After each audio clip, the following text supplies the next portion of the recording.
నర్సంపేట మున్సిపాలిటీలో బీఆర్ఎస్ కౌన్సిలర్లు నిరసనకు దిగారు. తమ వార్డుల్లో ప్రజా సమస్యలను పట్టించుకోవడం లేదని ఆరోపిస్తూ మున్సిపల్ కార్యాలయం ముందు ఆందోళన చేశారు. పారిశుద్ధ పనులు జరగక ప్రజలు ఇబ్బందులు పడుతున్నారని తెలిపారు. కాల్వల శుభ్రత, నీటి సమస్యలు పరిష్కరించాలని కౌన్సిలర్లు డిమాండ్ చేశారు.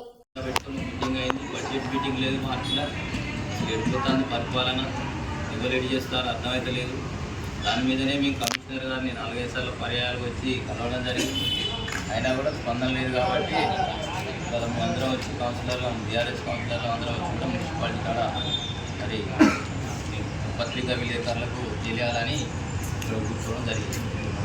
ఇప్పుడు వార్డుల సందర్శన జరుగుతుందో మరి మీ వార్డులలో తిరగలే? మా వార్డులలో తిరగలేదు. తిరిగినా కూడా మా కౌన్సిలర్లకు ఇంటిమేషన్ లేదు. మా బీఆర్ఎస్ కౌన్సిల్లో బీఆర్ఎస్ వార్డులలో తిరిగి 1-2 దిక్కుల అయినా ఇన్ఫర్మేషన్ లేదు. వాళ్ళే వస్తారు, వాళ్ళే పోతారు.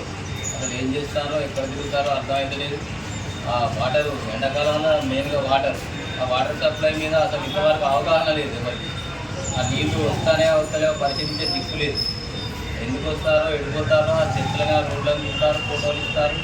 ఆ ఫోటోలకే పరిమితం అయిపోతారు తప్ప పని చేసింది ఏం లేదు. దాని మీద చర్చ పెట్టండి, మీటింగ్ పెట్టండి, ఎజెండా పెట్టండి అని 4-5 సార్లు కమిషనర్ గారు అడగడం జరిగింది. అయినా కూడా దాని మీద స్పందన లేదు.